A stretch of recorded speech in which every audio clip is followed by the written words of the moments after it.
તો આજનો ટોપિક છે વિદ્યુત ડાયપોલની અક્ષ પરના બિંદુએ વિદ્યુત ક્ષેત્રની તીવ્રતાનું સૂત્ર. આકૃતિમાં દર્શાવ્યા પ્રમાણે -q અને +q વિદ્યુત ભાર એકબીજાથી સમાન 2a અંતરે ગોઠવાયેલા છે. ધારો કે મધ્ય બિંદુ O પસંદ કરીએ તો -q થી O વચ્ચેનું અંતર સ્મોલ a, તેવી જ રીતે O થી +q નું વચ્ચેનું અંતર પણ સ્મોલ a થશે. ધારો કે આ ડાયપોલના મધ્ય બિંદુથી x અંતરે કોઈ બિંદુ P આવેલ છે. આ બિંદુ પાસે વિદ્યુત ક્ષેત્રની તીવ્રતા શોધવી હોય તો સૌપ્રથમ આપેલ +q વીજભાર અને -q વીજભારથી બિંદુ P નું અંતર શોધવું પડે. હવે આકૃતિમાં દર્શાવ્યા પ્રમાણે મધ્ય બિંદુ O થી બિંદુ P વચ્ચેનું અંતર સ્મોલ x પસંદ કરીએ તો +q અને P વચ્ચેનું અંતર xમાંથી a બાદ કરો તેટલું હોય માટે +q અને P વચ્ચેનું અંતર x - a થશે. તેવી જ રીતે -q અને P વચ્ચેનું અંતર મૂળ x અંતરમાં કંઈક a જેટલું અંતર ઉમેરવું પડે માટે -q અને P વચ્ચેનું અંતર કંઈક x વત્તા a જેટલું થશે. હવે બિંદુ P પાસે વિદ્યુત ક્ષેત્રની તીવ્રતા શોધવી છે. તેથી +q વિદ્યુત ભાર માટે મળતું વિદ્યુત ક્ષેત્રને જો E+ કહીએ તો તેની દિશા હંમેશા +q થી બહારની તરફ, એટલે કે બિંદુ P પાસે E+ વિદ્યુત ભાર કંઈક આ રીતે મળે.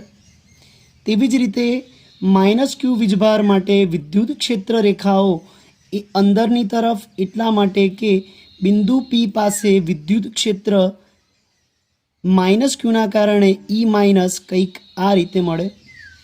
આમ આકૃતિમાં દર્શાવ્યા પ્રમાણે સૌપ્રથમ -q અને +q ડાયપોલ ધરાવતા તંત્ર માટે તેના મધ્ય બિંદુ O થી કોઈ x અંતરે બિંદુ P પસંદ કરીએ. તેથી +q વિદ્યુત ભાર અને બિંદુ P વચ્ચેનું અંતર x - a, તેવી જ રીતે -q અને બિંદુ P વચ્ચેનું અંતર x વત્તા a થશે. હવે પ્રશ્નના જવાબની શરૂઆત કરીએ ત્યારે ધારો કે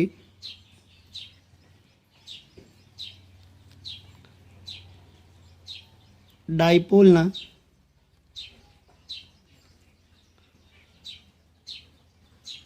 મધ્ય બિંદુ O થી બિંદુ P વચ્ચેનું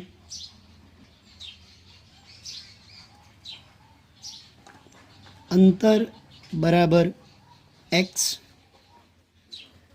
માટે -q અને બિંદુ P વચ્ચેનું અંતર બરાબર x વત્તા a, તેવી જ રીતે +q અને બિંદુ P વચ્ચેનું અંતર બરાબર x - a થશે, જેને પરિણામ નંબર 1 કહીએ. હવે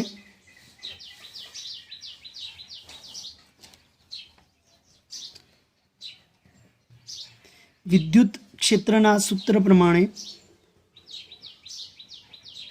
વિદ્યુત ક્ષેત્રના સમીકરણ વિદ્યુત ક્ષેત્રનું સમીકરણ છે E બરાબર k વીજભાર, જેના વડે વિદ્યુત ક્ષેત્ર રચાય છે, તેમજ જે બિંદુએ શોધવું હોય તે બિંદુ અને ઉદ્ભવ વચ્ચેના અંતરનો વર્ગ અને તે દિશાનો એકમ સદિશ r આ પ્રમાણે લખવું પડે. આમ -q વડે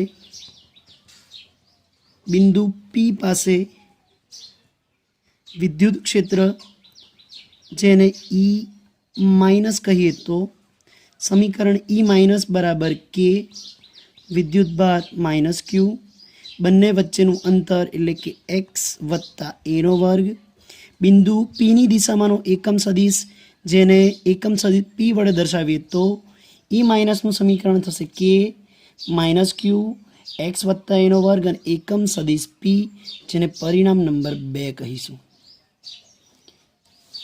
તેવી જ રીતે પ્લસ ક્યુ વિદ્યુત ભાર વડે બિંદુ પી પાસે વિદ્યુત ક્ષેત્ર જેને ઈ પ્લસ વડે દર્શાવીએ તો સમીકરણ થશે કે પ્લસ ક્યુ બિંદુ પી અને પ્લસ ક્યુ વચ્ચેનું અંતર એટલે કે એક્સ ઓછા એનો વર્ગ અને તે દિશામાંનો એકમ સદિશ એટલે કે સદિશ પી, સમીકરણ 3. હવે સંપાતપણાના સિદ્ધાંત મુજબ બિંદુ પી પાસે પરિણામી વિદ્યુત ક્ષેત્ર સંપાતપણાના સિદ્ધાંત મુજબ બિંદુ પી પાસે પરિણામી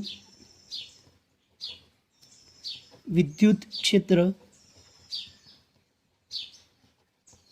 જેને સદિશ ઈ વડે દર્શાવીએ તો સંપાતપણાના સિદ્ધાંત મુજબ બંને સદિશોનો સ્વતંત્ર સરવાળો બને માટે સદિશ ઈ બરાબર ઈ પ્લસ વત્તા ઈ માઇનસ, પરિણામ નંબર 4. હવે ઈ પ્લસ અને ઈ માઇનસની કિંમત મૂકીએ તો સમીકરણ બનશે કે પ્લસ ક્યુ અંતર એક્સ માઇનસ એનો વર્ગ એકમ સદિશ પી કેરેટ વત્તા કે માઇનસ ક્યુ છેદમાં અંતર એટલે કે એક્સ વત્તા એનો વર્ગ અને એકમ સદિશ પી, પરિણામ નંબર 5. હવે પરિણામ 5માં ધ્યાનથી જોઈએ તો કે ક્યુ અને એકમ સદિશ પી સામાન્ય લઈએ તો કે ક્યુ અને એકમ સદિશ પી બહાર લઈએ તો પ્રથમ સમીકરણમાં 1/છેદમાં એક્સ ઓછા એનો વર્ગ રહે, જ્યારે બીજા પદમાં માઇનસ રહેશે, એને બહાર લઈએ તો 1/છેદમાં એક્સ વત્તા એનો વર્ગ રહેશે. હવે ગણિતના નિયમ મુજબ કે ક્યુ પી 1/છેદમાં એક્સ માઇનસ એનો વર્ગ માઇનસ 1/છેદમાં એક્સ પ્લસ એના વર્ગને સાદું રૂપ આપીએ તો સમીકરણ થશે કે ક્યુ એકમ સદિશ પી 1/છેદમાં એક્સ માઇનસ એનો વર્ગ, તેને આ રીતે લખીએ તો એક્સ માઇનસ એ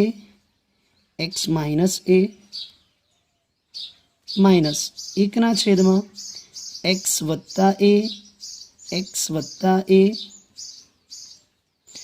હવે ચોકડી ગુણાકાર મુજબ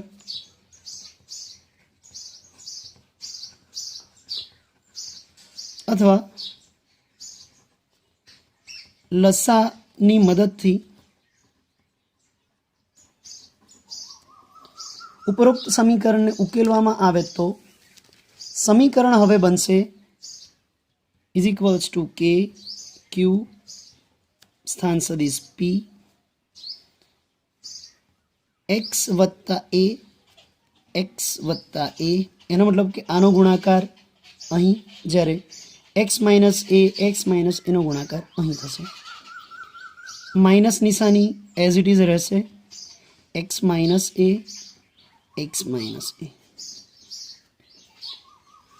છેદમાં તમામ પદોનો ગુણાકાર એક્સ માઇનસ એ એક્સ વત્તા એ એક્સ માઇનસ એ અને એક્સ વત્તા એ, કૌંસ પૂરો. હવે નીચેના પદોમાં ધ્યાન આપીએ તો અને ઉપરોક્ત પદોને ભેગા કરીએ તો સમીકરણ બનશે એક્સનો વર્ગ એટલે પહેલા પદનો ગુણાકાર પહેલા પદ જોડે, પહેલા પદનો ગુણાકાર બીજા જોડે, તો એક્સ ગુણ્યા એક્સ એટલે કે એક્સનો વર્ગ, એક્સ ગુણ્યા એ એટલે કે એ એક્સ. તેવી રીતે બીજા પદનો ગુણાકાર પહેલા જોડે, ત્યારબાદ બીજા પદનો ગુણાકાર બીજા જોડે, માટે એ એક્સ વત્તા એનો વર્ગ. તેવી જ રીતે અંદર પણ ગુણાકાર કરીશું તો સમીકરણ મળશે એક્સનો વર્ગ માઇનસ એ એક્સ વત્તા એનો વર્ગ કૌંસ પૂરો, છેદમાં એક પદ માઇનસ છે જ્યારે એનું એ જ પદ પ્લસ સાઇન સાથે હોવાથી પ્રથમ પદનો વર્ગ માઇનસ બીજા પદનો વર્ગ. તેવી જ રીતે બીજા પદો માટે પણ પ્રથમ પદનો વર્ગ માઇનસ બીજા પદનો વર્ગ કૌંસ પૂરો. હવે કે ક્યુ અને એકમ સદિશ પી એઝ ઇટ ઇઝ રહેશે. ઉપરોક્ત કૌંસને છૂટા પાડીએ તો એક્સનો વર્ગ વત્તા એ એક વખત એક્સ બીજી વખત એક્સ વચ્ચે પ્લસ હોવાથી 2 ટાઈમ્સ એ એક્સ વત્તા એનો વર્ગ. અહીં માઇનસ કોમન સાઇન અંદર લાગુ પાડીએ તો માઇનસ એક્સનો વર્ગ માઇનસ 2 એ એક્સ વત્તા એનો વર્ગ, છેદમાં એક અને એક બે વખત હોવાથી એક્સનો વર્ગ એનો વર્ગ વર્ગ.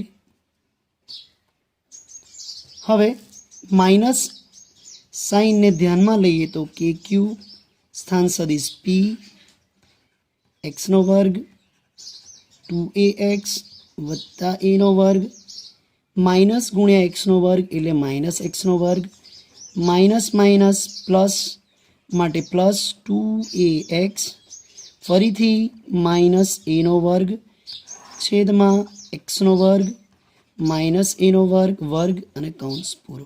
હવે જેટલા પદો કેન્સલ થાય છે તેને કેન્સલ કરવાનો પ્રયત્ન કરીએ તો એક્સનો વર્ગ કેન્સલ, એનો વર્ગ કેન્સલ. આમ ઉપરોક્ત પદોમાં જેટલા પદો કેન્સલ થાય છે તેને કેન્સલ કર્યા બાદ સમીકરણ બનશે કે ક્યુ પી સદિશ 2 એ એક્સ વત્તા 2 એ એક્સ છેદમાં એક્સનો વર્ગ ઓછા એનો વર્ગ તેનો વર્ગ. બરાબરની નીચે બરાબર લખીશું કે ક્યુ સ્થાન સદિશ પી 2 વત્તા 2 એટલે કે 4 એ એક્સ છેદમાં એક્સનો વર્ગ ઓછા એનો વર્ગ વર્ગ. પરિણામ નંબર 5. હવે સમીકરણ 5માં યોગ્ય પદોની ગોઠવણી કર્યા બાદ અહીં ડાયપોલ મોમેન્ટને વ્યાખ્યાયિત કરીએ તો સમીકરણ બનશે કે ક્યુ સ્થાન સદિશ પી. હવે 4 એ એક્સ છે તેને આ રીતે પણ લખી શકાય 2 ગુણ્યા 2 એ એક્સ છેદમાં એક્સનો વર્ગ એનો વર્ગ વર્ગ. પરિણામ નંબર 6. હવે પરિણામ નંબર 6માં ડાયપોલ મોમેન્ટ માટે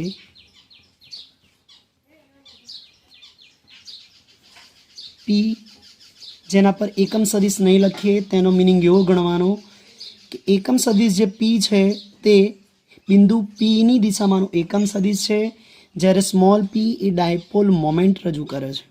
માટે ડાયપોલ મોમેન્ટ પી બરાબર 2a ગુણ્યા ક્યુ થશે. પરિણામ નંબર 7. પરિણામ નંબર 6 અને 7 પરથી પરિણામ 6માં પરિણામ 7ની કિંમત મૂકતા સમીકરણ બનશે કે સ્થાન સદિશ પી 2 ગુણ્યા એક્સ 2a ગુણ્યા ક્યુ છેદમાં એક્સનો વર્ગ માઇનસ એનો વર્ગ વર્ગ સ્થાન સદિશ માટે કૌંસ પૂરો કરી શકીશું અહીંયા. હવે ડાયપોલ મોમેન્ટની કિંમત મૂકીએ તો કે એકમ સદિશ પી 2x એઝ ઇટ ઇઝ, જ્યારે 2a અને ક્યુ જેની કિંમત ડાયપોલ મોમેન્ટ એટલે કે પી લખી શકાય એક્સનો વર્ગ માઇનસ એનો વર્ગ વર્ગ. આ સમીકરણને વ્યવસ્થિત લખવામાં આવે તો બિંદુ P પાસે પરિણામી વિદ્યુત ક્ષેત્ર E બરાબર કિંમત થશે 2x k dipole moment P છેદમાં x નો વર્ગ a નો વર્ગ વર્ગ અને તે દિશામાંનો એકમ સદિશ P, જેને પરિણામ નંબર 8 કહીશું. હવે પરિણામ 8માં જો x એટલે કે ડાયપોલ મોમેન્ટના મધ્ય બિંદુથી બિંદુ P નું અંતર એ ખૂબ જ મોટું હોય એની સરખામણીમાં, તો એને xની સાપેક્ષમાં અવગણી શકાય. માટે પરિણામી વિદ્યુત ક્ષેત્ર E બરાબર 2xk P છેદમાં x નો વર્ગ વર્ગ અને તે દિશામાંનો એકમ સદિશ P, અને થોડું સાદુરૂપ આપીએ તો 2xk ડાયપોલ મોમેન્ટ P એકમ સદિશ P છેદમાં xની 4 ઘાત, એક x અહીંયામાં ઉડે તેથી xની 3 ઘાત રહે. માટે બિંદુ P પાસે પરિણામી વિદ્યુત ક્ષેત્રની કિંમત થશે સદિશ E બરાબર